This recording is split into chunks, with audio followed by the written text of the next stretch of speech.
Bismillahirrahmanirrahim. Assalamualaikum warahmatullahi wabarakatuh. Dan kedua dari Onta Bekasi bersama saya Yalana Mayanti yang akan memandu acara podcast bersama Bekasi Media yang hari ini akan kembali melepas Kota Bekasi bersama Bapak Bambang Purwanto. Kita sapa dulu beliau. Assalamualaikum Bambang. Waalaikumsalam warahmatullahi wabarakatuh.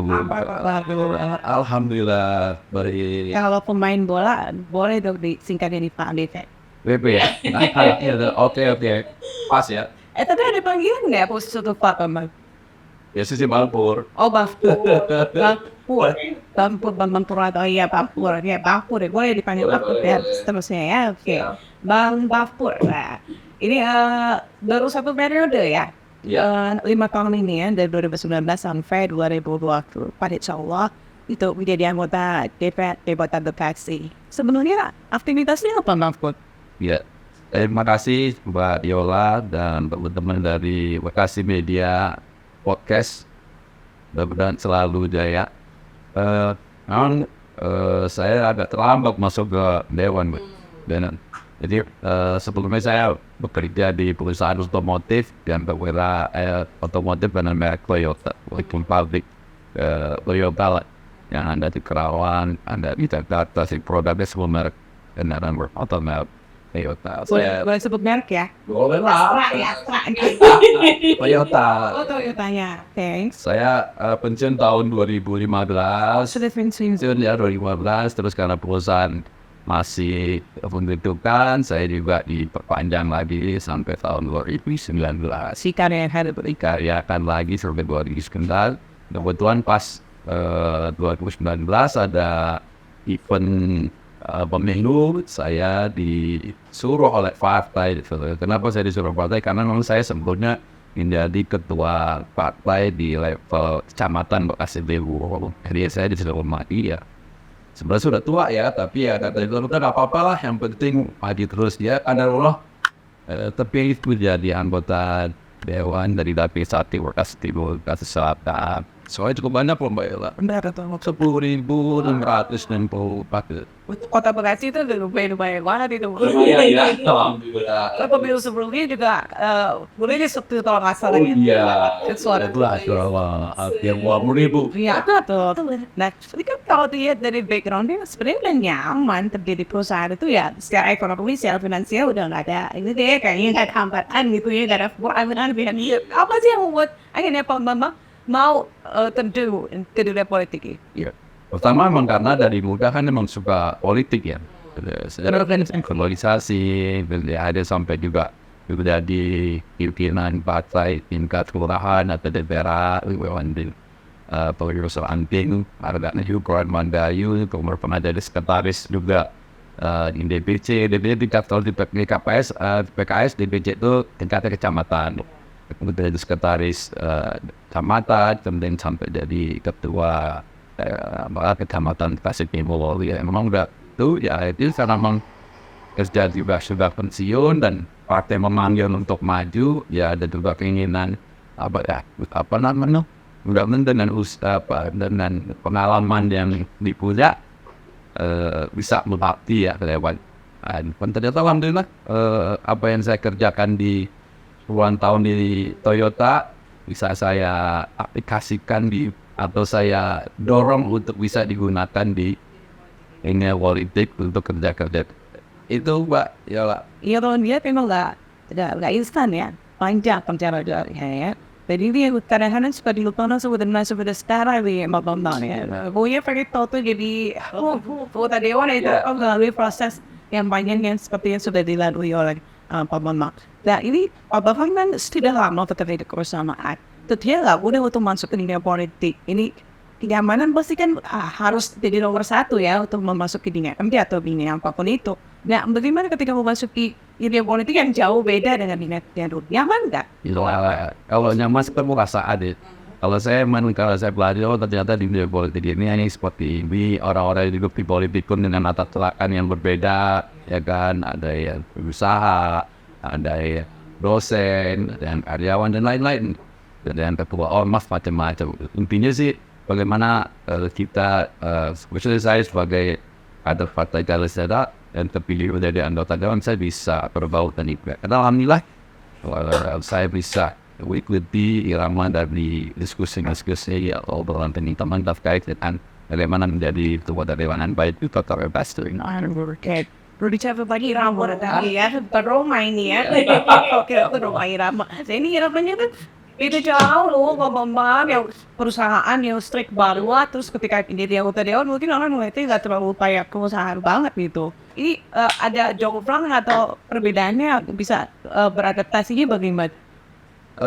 Mungkin ini Mbak Ella, saya kan terakhir di Toyota itu ya, saya tahun 2004 ya, sampai saya pensiun saya di bagian ARP yang mengurusi internal dan external relation. Jadi ada namanya bagian industrial relation. Karyawannya waktu itu punya karyawan 9.000 dan saya di bagian relation luar, jadi memastikan perusahaan ini tidak ada gangguan dari pihak bahwa saya networking saya dengan pemerintah dan ormas saya. Ya sekarang udah dari politik juga begitu juga ngurusin masyarakat, jadi kayak ya kalau untuk relationnya saya memang sudah bisa terbangun.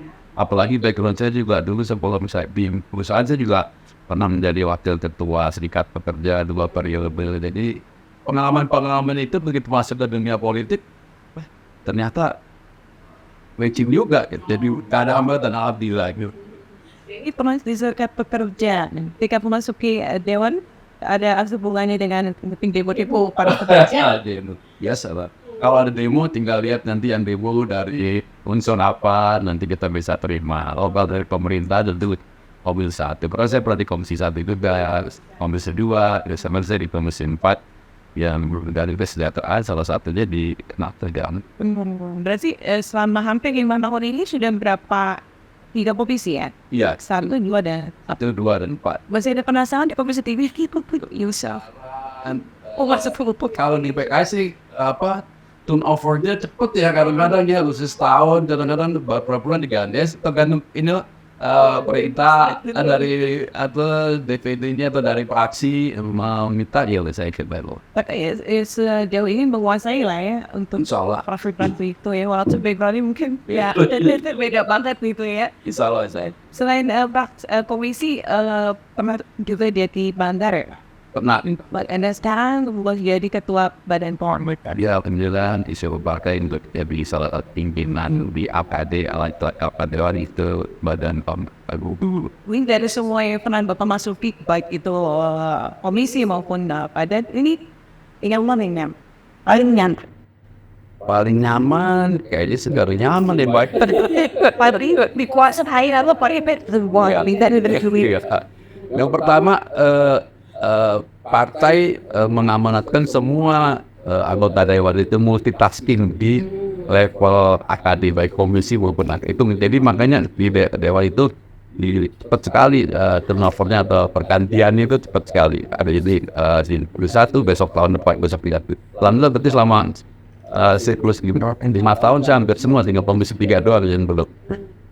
Di badan saya pernah di badan anggaran, badan anggaran itu kan outputnya adalah mensahkan APBD Kota Bekasi dari pemerintah yang mengajukan anggarannya dan disetujui oleh dewan. Nah enak lah kalau di sama juga kita menikmati biasanya mengurus orang di perusahaan, sekarang ngurus angka-angka. Tapi kalau PKS kayaknya mau udah biasa ya, lebih ustadz yang ngomong. Biasanya mau di PKS saat ini cuma di PKS orang PKS biasa deh, atau dipindahin ke sini harus bisa, itu hebatnya orang PKS. Kayak mah ya. Harus multitasking, coba satu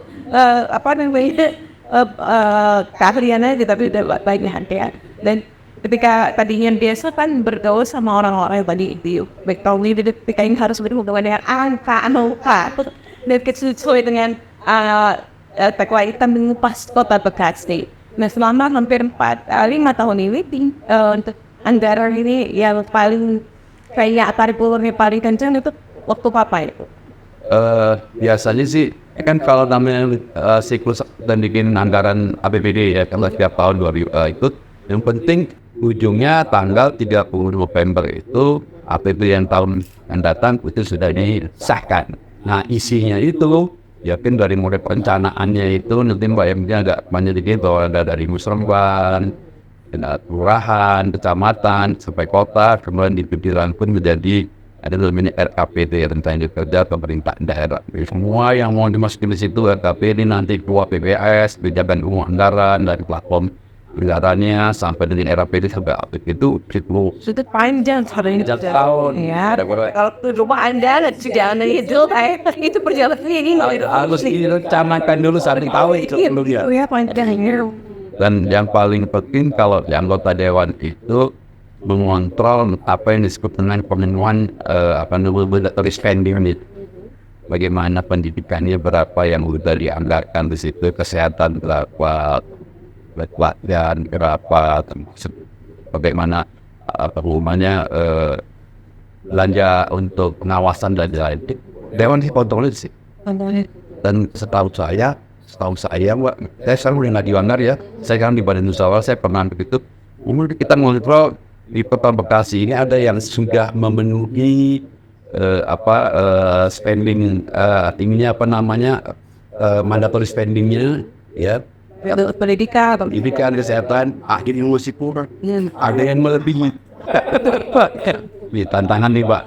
Ya, walaupun saya berang banget nggak apa-apa, tapi saya itu juga manfaatnya kuat. Yang paling repot itu di Kota Bekasi itu yang paling besar porsinya masih di belanja pegawai. Itu yang paling besar. Nah sekarang ada peraturan kita terus di bawah 30%.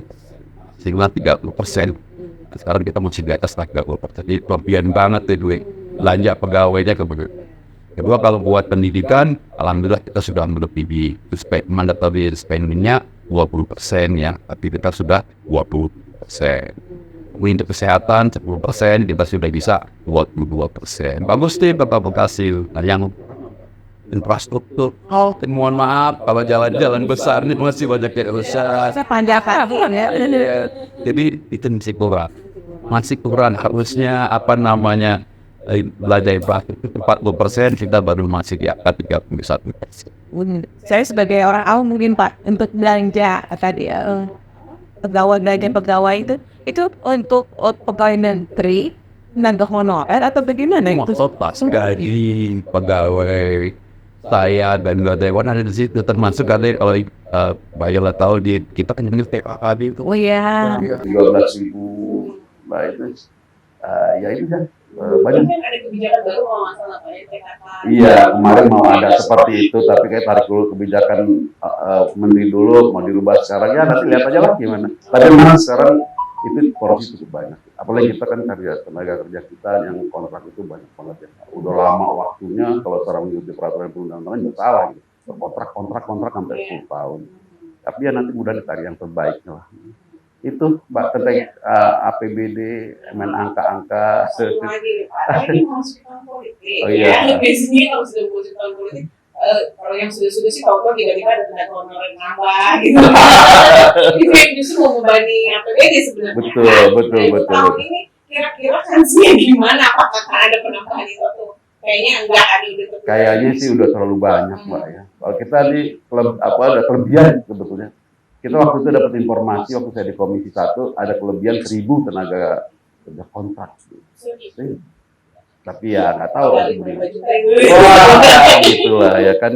Jadi tapi nggak tahu nanti ya mungkin kan yang penting harus ada kalau di kami tuh bilang tenaga kerja banyak yang penting bisa digunakan aja dibudidayakan. Tapi kalau memang lebih apa ada kebijakan? Kebijakannya seperti apa? Udah berarti semua bisa tadi skema yang lain penting. Tadi kalau lihat dari belanja pegawai kita itu kualitas otak itu diamanatkan. Itu peraturan Menteri Keuangannya di tahun 2022 atau 2024 itu harus sudah bisa diimplementasikan supaya belanja pegawai itu nggak bebas. Paling ngomong tahun politik lagi deh. Terus sekarang nih wali kotanya kemarin sudah diangkat dari definitif cuma sebulan ya orang. Ini sudah berganti lagi. Apakah itu berpengaruh juga untuk pembangunan kota Bekasi dari penyelenggara ini? Ya, kita berharap di Dewan ini semua sama sih suaranya. Mudah-mudahan apa yang sudah dibangun selama ini cukup baik ya, reaction-nya dari pemerintah kota, wali kota dan Dewan dalam hubungan katakanlah keikutsertaan Dewan menjadi bagian mengusulkan aspirasinya atau pokok-pokok pikiran Dewan itu selama ini wali kota baik Pak Rahmat Effendi maupun Pak Tri kemarin itu cukup baik. Kita berharap sekarang ada PJ wali kotanya dan dari birokrat mungkin kita berharap itu atau lebih baik lagi karena namanya legislatif dan legislatif DPRD dan pemerintah kota itu pokok-pokok pikiran beda-beda di setiap daerah. Saya berpikir kota Bekasi sepatu menurut saya selama saya duduk di Dewan itu 2008 2009 bisa dipertahankan oleh Dewan Pertanian sehingga kinerja atau kita simbiosnya kemajuan Kota Bekasi. Ya, itu Anda tadi kayaknya masih kurang di infrastruktur. Nah, mungkin kalau boleh ini infrastruktur seperti apa Pak yang dianggap Dan banyak kayak infrastruktur kan ada belanja untuk pembangunan jalan, terus kemudian untuk saruan, kemudian pemeliharaan jalan-jalan juga, jalan yang utama yang jalan kota ya, termasuk juga belanja mesin, belanja tanah dan lain-lain.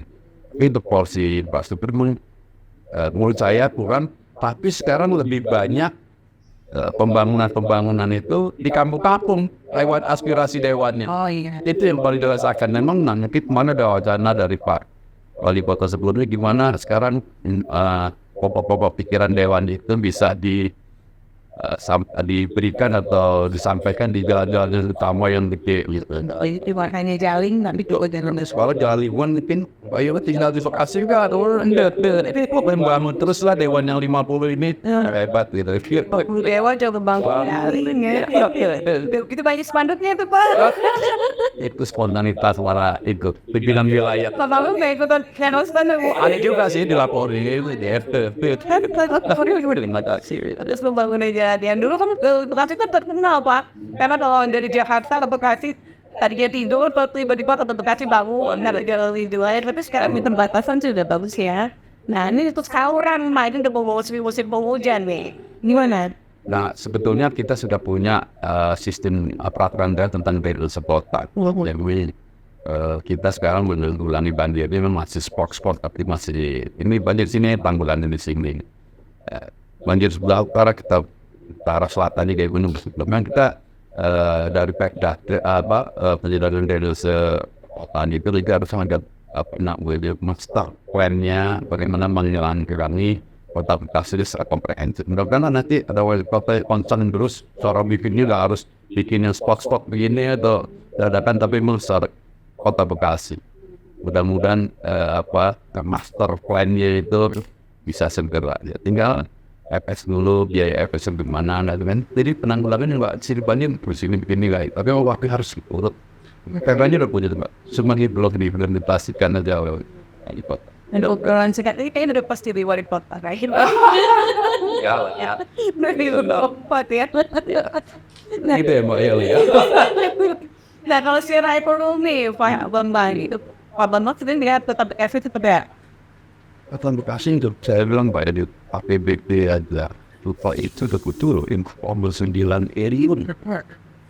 Loa Kota Bekasi itu 9 separuh dan PAD dari pendapatan asing daerah dari parkir dari retribusi order dan bayar pajak BPATB belum dari bantuan tingginya pemerintah pusat dan provinsi dan Jakarta semua ribut.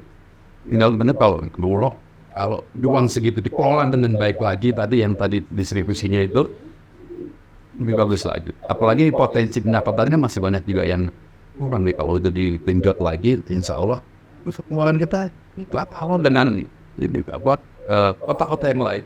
Dan They want to think like kota ini Semarang aja, saya juga sering loh kalau Semarang banding-banding, ya dia juga nggak sebagus kita, tapi bagus loh. ya. Itu, Mbak Yola. Secara ekonomi ya, ternyata tidak hal dengan revenue. Kalau boleh tahu, kalau di bidang itu Pak memang susah melakukan kunjungan sister city yang sama kembali di Bapak itu baik. Ya kita kan kalau kita kemampuan keuangan daerah kita termasuk tinggi ya.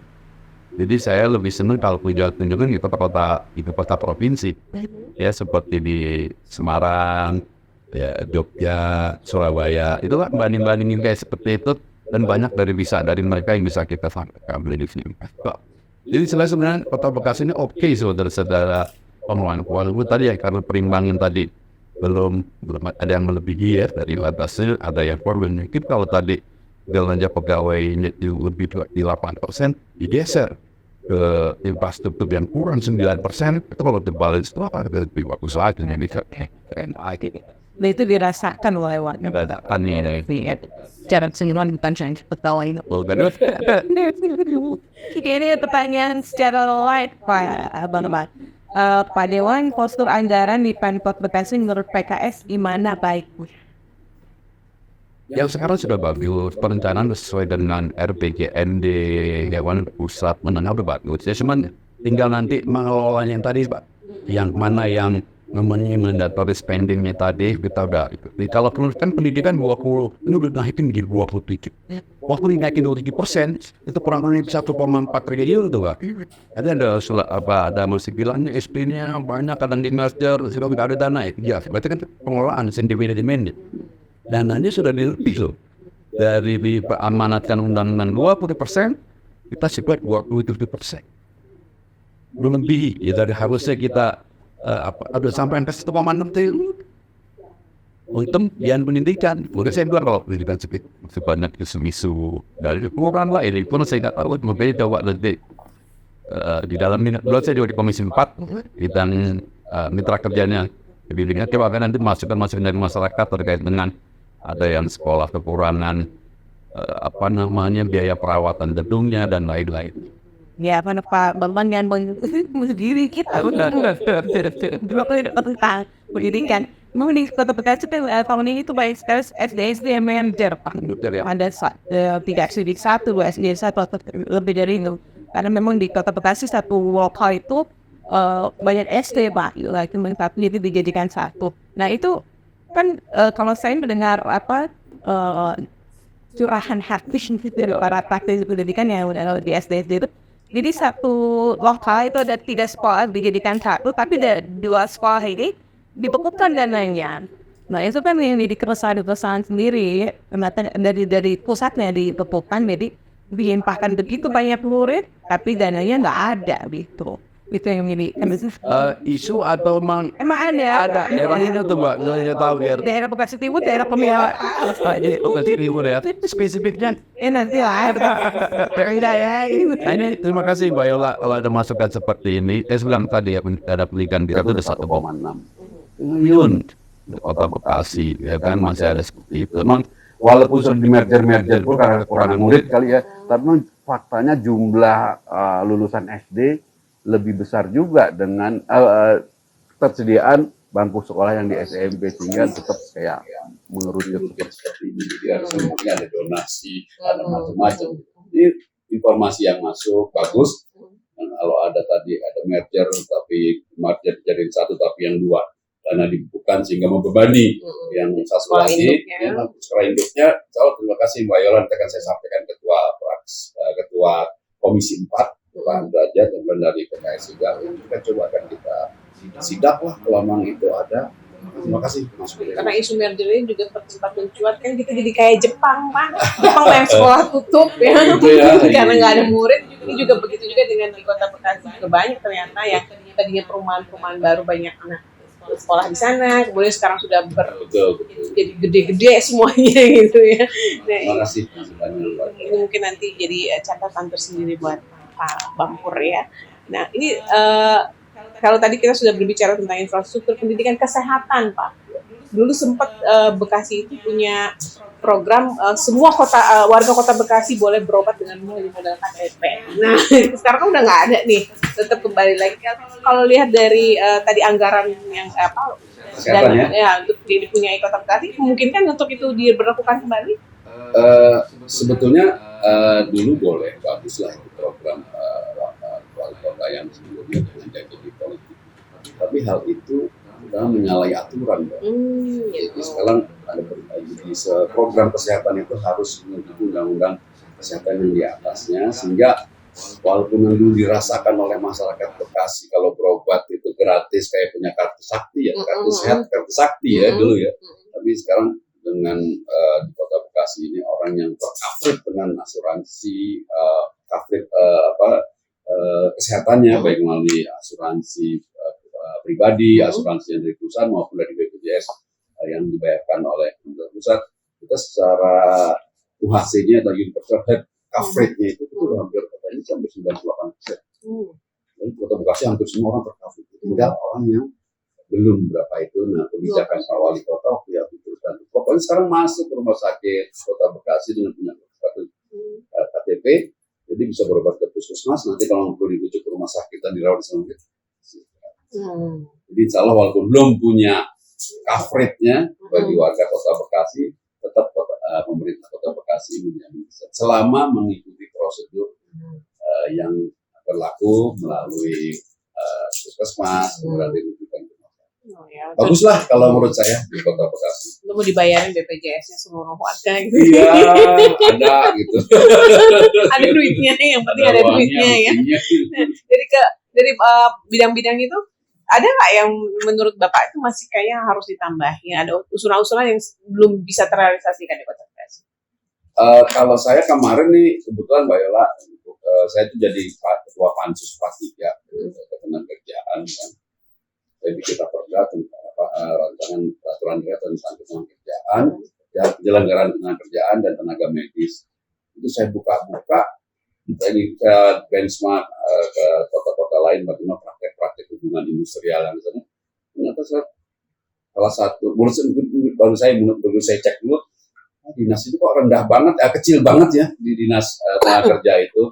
Hanya berapa miliar, 16 miliar. Padahal harusnya dituntut dengan supaya buruhnya itu sama pengusahanya bagus, bersinergi, saling mengerti, harus banyak pertemuan. Ini kayaknya nanti akan coba saya usulkan ke depannya biar Snaker yang saya tahu karena saya intern berapa bulan ini dengan mereka, mudah-mudahan ada yang bisa perbaiki. Lagi background Bapak kan juga dulu apalagi betul saya seperti itu. Pekerja ya. Nah, di tahun 2023 ini udah masuk tahun keempat, ya. Memasuki tahun kelima. Ini balik lagi ke tahun politik. Pasti kan kalau sekarang lagi memasuki masa reses. Ya. Itu kalau memasuki masa reses, anggota Dewan Incumbent itu selalu dicurigai untuk mencuri-curi start kampanye di tahun depan. Itu gimana, Pak? Kan sekarang udah ada Bawaslu-nya ya sampai ke kecamatan daerah. Intinya sih apa yang dilakukan oleh Dewan hari ini memang reses ya. Saya tadi bisa janjian dulu sama Bekasi Media udah lama banget gitu loh, yang baru sampai ketemu ya. Saya reses nanti siang di RW 05 Marga aja. Pagi saya usahakan dulu motor. Warga RW 05 Marga hari ini siap-siap. Siap nanti saya datengin gitu. Siap-siap menerima aspirasinya untuk tahun 2025. Sayang Bapak bukan di dapil saya ya. Kita ajak ngobrol lagi nanti di tempat saya ya. Melanjutkan tadi pertanyaan, Mbak. Sebetulnya nggak mencuri-mencuri. Karena memang udah setahun itu resesnya 3 kali. Di bulan Mei, bulan Februari yang pertama, bulan yang kedua, sekarang. Memang jadwalnya. Ya. Bisa sih mau di bulan Oktober, bulan November, tapi kalau nanti situ kan jadi rancu dengan kampanye kan. Kita bilang kecurigaan, kita majuinnya di akhir September ini, sehingga nanti udah ada reses. Jadi masa kampanye ya gunakan dan nggak muncul, tapi memang udah regulasinya seperti itu. Malah kita majuin supaya tidak bentrok dengan asumsi menggunakan dana pemerintah untuk kampanye. Jadi jangan dicurigai ya. Karena memang sudah waktunya ya. Memang setiap tahun itu anggota dewan punya 3 kali masa reses. Dan untuk tahun ini karena bulan Oktober ya waktu tidak salah Bulan Oktober sudah mulai memasuki kampanye, masa kampanye, jadi dimajukan. dimajukan. Karena Bapak juga nanti mau kampanye tuh. Kalau Kita itu sampai mikir begitu loh, nggak memanfaatkan. Harusnya memanfaatkan bulan November aja. Biasanya Iya. juga bulan November itu. betul. Malah itu legal ya Pak Iya. ya. Bawaslu nggak bisa ngomong apa-apa tuh ya. Iya. Nih Bapak selama 4 tahun ini ada nggak tantangan tersendiri sebagai anggota dewan? Kalau tantangan sebetulnya banyak ya kan, sampai kan menurut saya backgroundnya perusahaan, orang pabrik, pekerja perusahaan sekarang bertemu dengan tadi bangga angka-angka, kemudian juga program-program kebijakan daerah yang lain, OPD atau dinas tertentu. Ya, mungkin tinggal tantangannya mengikuti aja Pak, mengalir aja. Cuman memang yang saya punya bekerja background saya kan di perusahaan swasta yang cukup besar. Bekerja itu ada aturan, ada SOP-nya, ada target-targetnya. Nah ini saya sih pengen mendorong di OPD atau dinas-dinas itu kalau bisa efisien kayak gitu. Dan kalaupun kejadian kalau evaluasi paling kadang-kadang persoalan yang ditemukan itu kasusnya berulang lagi. Kan saya bahasa sering kalau saya suka cerewet ketemu OPD kayak jangan punya standar banget. Iya. Kalaupun dia sukses berarti beneran aja gitu. Membedakan Pak ritme kerjanya Betul. yang swasta Tapi saya menyadari itu mengubah mindset. Ya, kalau pegawai ya saya mungkin ya dari atasan pegawai kalau di swasta kan gitu kita kreatif. Jadi kalau swasta malah kalau tempat saya kalau kerjaan tahun ini sama atau tahun lalu naik lagi ya kerjaan sama nggak ada kompetensi yang naik gitu. Serem ya. Tapi memang itu tantangannya seperti itu. Kalau kerjanya hari ini besok tahun dia ya itu nggak ada nilai tambah lagi. Iya. Oh, gitu. Kalau sebagai atasan ya harus kejem gitu ya. Ada nggak yang waktu sebelum Bapak jadi anggota dewan tuh berpikir pengen mengubah ini dan ketika Bapak jadi anggota dewan jadilah gitu. Memang nggak semudah apa yang kita bayangkan ya. Pengennya nyelip ini berbeda. Amat banget lah dulu kita ya ada aturan birokrasinya seperti itu ya. Program ini masuk dulu dalam nomenklaturnya, bikin program, bikin kegiatan itu harus menyampaikan itu aja juga susah kita juga bayangin itu karena kan birokrasi memang udah punya teknokrasinya ya udah punya harus ini maksudnya Alur-alurnya udah alur jelas gitu gitu ya. kita punya gitu ya gitulah Pak biasalah ya gitu tinggal ikut yang penting KPI-nya kan mereka suka setahun sekali kan sebelum komisi kan diperkuat tuh target-targetnya itu paling kontrol itulah fungsi pengawasannya ini salah satu kelemahan ini kita fungsi itu kan bikin budgeting oke rapor dari fungsi pengawasannya yang untuk diangkatkan juga. Jadi tantangan mah ada ya seperti itu dengan sosis yang ada di anggota dewan seperti itu. Karena Bapak lagi pegang pansus apa sih? Saya pansus kerjaan dan tenaga medis. Ini banget backgroundnya pas banget ya. Tahu itu. Saya sudah bikin pansus, status terakhirnya sudah dikonsultasikan. Saya juga panggil Apindo, panggil Serikat Pekerja dan 5 federasi datang ke saya memberikan masukan. Tapi secara overall konten, kalau di versi Serikat Pekerja kontennya nggak begitu karena cuma dia worry atau khawatir di pasal-pasal tertentu tentang pemagangan, jangan sampai pemagangan ini jadi panggung. Terus baru bagus Serikat Pekerja masukin. Kita perusahaannya ada ribuan, tenaga mediasi kalau ada perselisihan cuma 2. Bagus saya sekarang. Itu pansus itu menitik beratkan pada itu. Ya kita udah punya bikin hasil diskusi dengan dinas. Terus kita begini dong, masukan dari Serikat Pekerja versinya seperti apa? Itu tadi Mas PKK masuk kita nanti kan kita kasih jelas lagi kenapa kita terpakai aturan. Kabinet juga begitu. Baguslah menurut saya ini. Saya berharap kalau ini jadi kita mempunyai rapat dan kota Bekasi dan penyelenggaraan tenaga kerja yang memang bisa sudah disepakati baik dari Serikat Pekerja maupun dari Iya, karena sekarang kayaknya banyak perusahaan yang lebih memilih tenaga magang karena dibayar harian, tidak ada tunjangan-tunjangan macam-macam, Begitu, jadi ya. bayarnya murah gitu. Iya, nah itu dia tuh. Itu makanya serikat pekerja begitu. Serikat pekerja banget sih. Oh iya, ngerasain. Insya Allah di aturan yang baru. Tapi kita mau yang baru itu juga bikin supaya perusahaan besar itu juga harus memikirkan ini. Dan yang paling bagus di Rapatda ini kalau kita mengatur tentang pekerja rentan. Kalau bisa pekerja rentan, pekerja yang non formal, yang gampang juga dia jatuh susah kalau ada juga ekonomi seperti yang agak 5, kenapa itu akan diberikan jaminan BPJS Ketenagakerjaan. Masukin di wali kota yang harus jalan ini. Jadi gambar nanti kalau ada kekuatan keuangan ekonomi kasih bagus kan banyak dari 5 yang dari itu namanya BPJS Ketenagakerjaan yang dibayarkan oleh sehingga kalau nanti dia ada sesuatu Pak meninggal dia dapat preminya 24 bulan kalau dia bisa nanti sampai dia 100 gitu. Saya mau menitik beratkan kepada pekerja rentan asal berKTP Bekasi, tinggal di Bekasi, usaha di Bekasi, termasuk juga dari kerja utamakannya. Benar bagus lah. Tiba-tiba banyak yang apply KTP itu banyak sampai diberlakukan bisa jadi kan? Iya. Sudah harus diantisipasi juga berarti. Kan kita nggak boleh diskriminasi, tapi mengutamakan bahasa mengutamakan untuk masyarakat Kota Bekasi. Jadi kalau nggak terpenuhi baru bisa diambil dari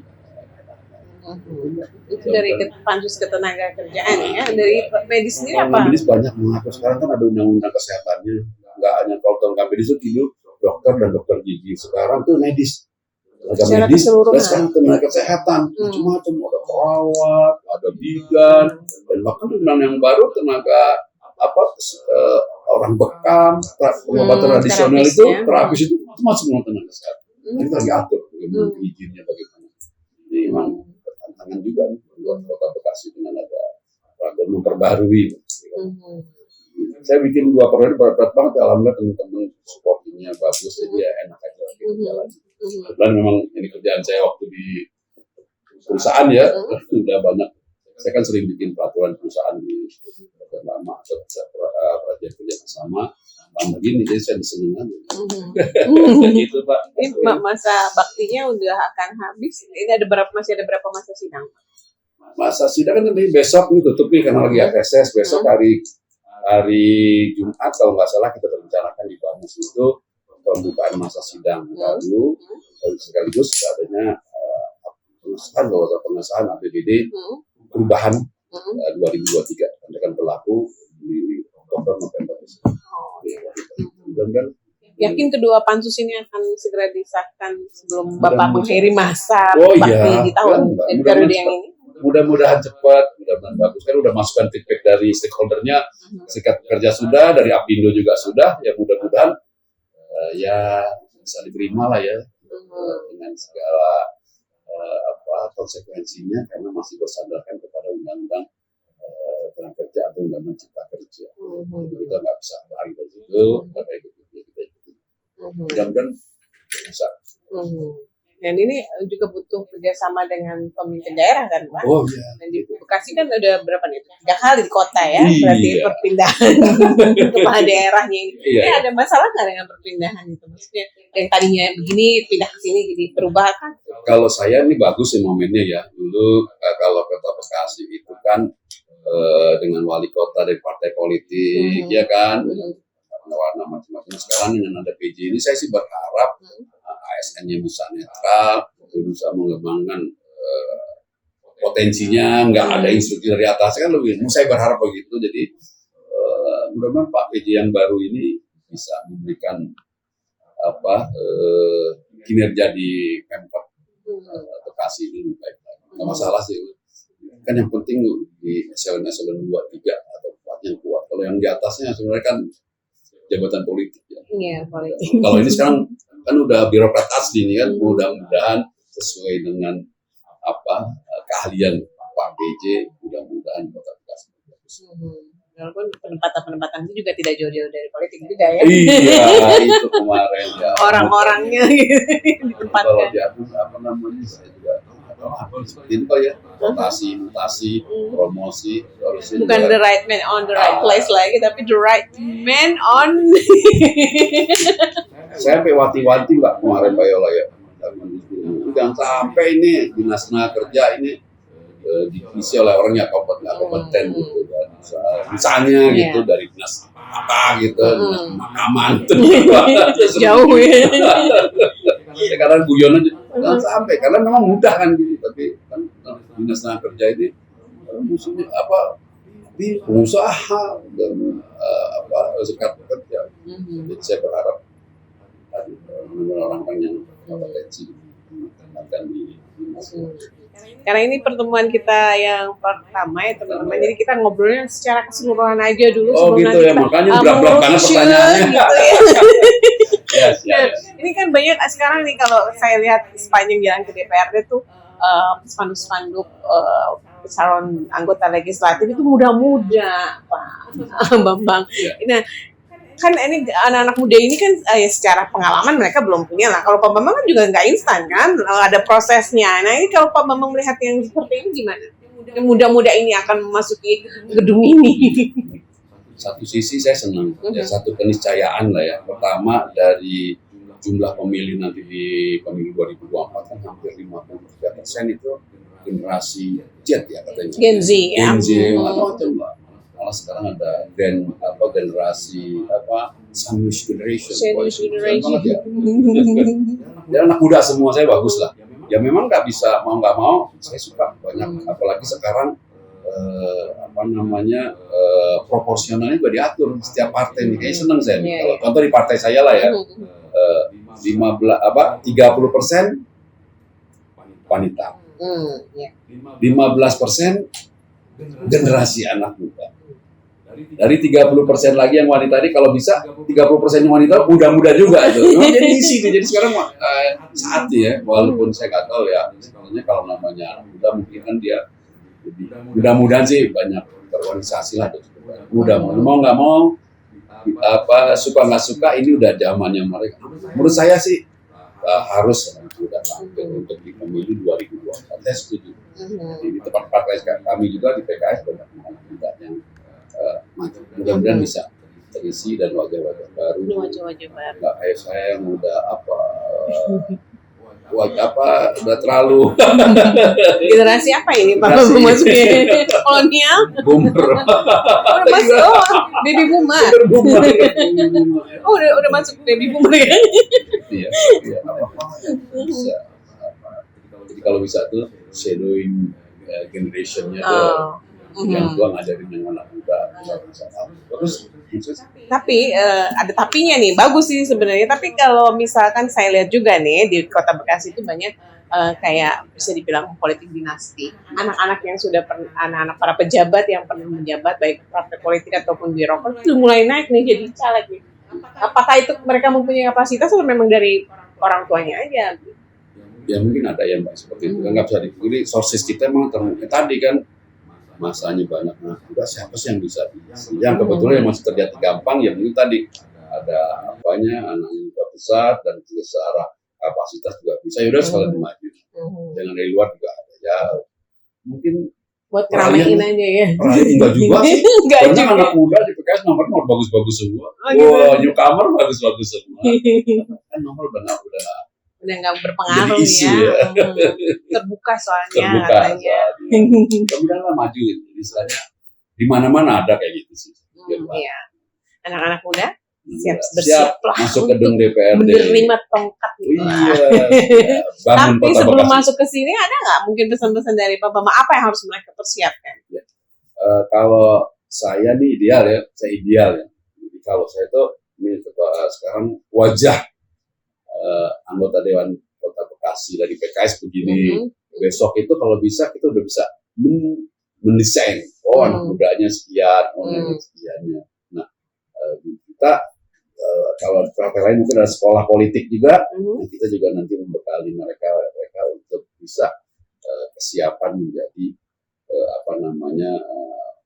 pejabat publik khususnya di DPRD dengan kompetensi dasarnya tadi, keuangan, peraturan itu kita bekali. Sehingga begitu masuk ke sini mudah-mudahan langsung udah tuning aja gitu. Jadi nggak usah belajar kelamaan. Karena di sini kan politik cepat banget. Harapan ya Nuka datang. Wah itu Mbak, saya juga orang BK ini memang alhamdulillah ya bagus. Walaupun banyak kalau rapat-rapat ya masih kan apalagi tahun politik ya masih banyak ke masyarakat. Kita berharap kalau kode etik saya sebagai BK kan mengawasi kode etik dewan terutama untuk tingkat kehadiran. Kode etik kan luas banget ya, tapi yang minimal yang paling gampang apa tingkat kehadiran dalam rapat-rapat. Mudah-mudahan kalau yang muda-muda nanti masuk, saya berharap yang muda-muda harus bisa masuk ke Kota Bekasi, rajin datang ke dewan untuk membuat peraturan yang bagus, angka-angka untuk keuangan juga bagus, pengawasan untuk pengawasan kepada pemerintah, jalannya pemerintah itu mudah-mudahan bisa lebih bagus lagi. Sekarang udah bagus, tapi mudah-mudahan lebih bagus lagi. Itu sih Mbak harapan buat Karena memang harus ada regenerasi ya, Pak ya nggak bisa yang tua terus 4L lu lagi gitu. Nah, tapi kalau di PKS sendiri sih saya melihat ada regenerasi itu. Setiap tahun, setiap periode itu ada wajah-wajah baru. Nah ini kayaknya juga bakalan banyak nih. Banyak. 2024 ini wajah-wajah baru nih kita insya Allah ya. Insya Allah. Ya, kan juga saya juga perempuan yang laki bagus lah. Kan yang penting kan takdirnya udah ada ya. Jadi usaha buminya ada dengan usaha dengan masyarakat, bertemu dengan masyarakat, berdoa. Tinggal dari atasnya sudah ada. Sekolah nanti ya. Berharap tadi yang muda-muda bisa banyak juga atau kombinasi sehingga lebih bagus. Ya kita kembali ke masa reses ini kan lagi ketiga nih Pak. Ya. Biasanya kegiatan apa sih yang dilakukan oleh Pak Bampur ketika masa reses? Reses biasa kan namanya reses itu kan jaring aspirasi masyarakat. Ya udah kalau udah kita ketemu masyarakat 150 orang lagi yang kita ketemuin begitu ya. Kurang lebih 2 jam ya kita sampaikan tujuan reses itu adalah dewan mendengar aspirasi dari masyarakat, jadi nggak banyak bicara, menyampaikan poin-poin yang update situasi Kota Bekasi, biasanya kan update Kota Bekasi, macam-macam lah, nanti baru kita berikan kepada masyarakat untuk menyampaikan aspirasi. Nanti aspirasi dari si masyarakat akan dicatat di dewan melalui namanya sekarang sistem informasi pemerintah daerah langsung servernya di Kemendagri. Jadi apa yang disampaikan hal itu nanti dipilih mana yang menjadi prioritas. Karena ya masyarakat ya gitu aja sih Mbak, tentang perbaikan lingkungan, infrastruktur, lain-lain. Saya pengen ini pemberdayaan nih. Iya betul. Ya kan? Kalau yang sekarang banyak ibu minta, Pak bikin hidroponik, Pak bikinin pelatihan-pelatihan macam-macam ya, bagus juga ya. Kalau di dapil Bapak nggak ada yang minta, saya aja yang minta Pak. Iya, apa Mbak Yola pemberdayaan tuh kan? Pohon-pohon saya cantik, saya pernah kasih hidroponik bagus banget ya, ibu kegiatan ibu-ibu. Sebenarnya banyak ibu-ibu yang bisa. Cuma banyak kan orang pada minta infrastruktur, saluran, jalan. Selain jadi aspirasi, mungkin pernah nggak di masa reses Bapak itu melakukan apa yang dibilang pendidikan politik gitu? Ya itu satu kesempatannya memang di reses lebih enak karena menghadirkan 150 orang. Tapi kalau di luar itu biasanya kan dewan banyak kantor-kantor di masyarakat, kantor RW, kantor RT, ya sambil edukasi. Mudah-mudahan saya pernah mendapatkan satu daerah yang nggak pernah dapat pembangunan dari dewan, ternyata problemnya gini. Ya udah kita berharap edukasi politik ya pada masyarakat ya jangan terima uang pamannya dari dewan, karena kalau terima kan dianggapnya beli putus, sudah mengasih uang ya udahlah. Tapi kalau yang dewan lain termasuk kami di PKS harus merawat selama 5 tahun. Maintenance-nya itu yang nggak mudah sebenarnya. Kalau cuma ngasih duit di awal semua orang bisa 5 ya. tahun kita harus datengin, ya kan. Terus kalau ada apa-apa dinamika di RW itu atau wilayah itu kita pasti hadir. Orang sakit, orang meninggal dan lain-lain. Kedekatan kita dengan masyarakat juga harus. Idealnya begitu ya. Iya ideal. Capek Bu. Tapi gimana lagi?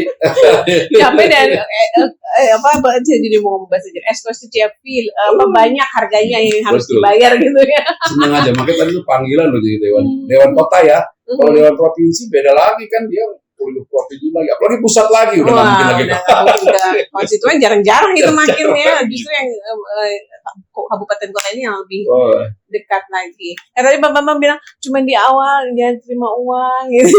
Tapi kan masyarakat kita itu ya itu Pak udah lupa. surveinya masih ada Hmm. politik uang. Walaupun belum besar, kalau itu disampaikan kurang lebih 11% masih orang yang Hmm. terima uang. Ya, kita lah tantangannya harus kita edukasi masyarakat. Hmm. Biar dia maksudnya kita ini kan disumpah sebagai anggota dewan itu akan memperjuangkan aspirasi daerah pemilihan. Hmm. Kalau udah bilang itu kan berarti nggak kita bilang lagi saya akan perjuangkan pemilih saya kan enggak. Dulu nggak milih saya tapi karena kamu sekarang jadi wakil rakyat jadi ini ya harus membela kepentingan. Hmm. Begitu. Maintenance yang susah tadi kan ya karena banyak anggota dewan yang udah terpilih lupa nggak balik lagi tuh. Nanti kalau udah mau pemilu balik lagi gitu. Tapi kalau Bambang nggak. Kayak istilah AB ya, AB. Apa tuh?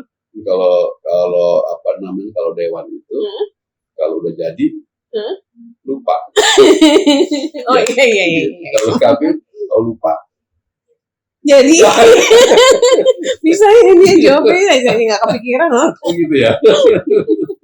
Ya, banyak yang lupa itu Pak yang Gitu ya? yang kebanyakan tapi Pak Purma enggak ya. Mudah-mudahan enggak. Hmm. Kan pengabdian. Apalagi PKS jadi pembela rakyat. Oh ya. Iklannya. Pembela rakyat. Oke. Nah, ini kan tadi seperti yang kita berbicara tentang anak muda, banyak yang mau masuk ini harus punya seperti itu juga ya. Tadi Pak Bambang harus dirawat gitu kan. Nah, ini sekarang mereka kan baru-baru nih Pak yang spanduknya banyak di pinggiran jalan tuh sampai ada yang gambarnya sama tapi mukanya beda gitu. Ada di partai sana lah ya.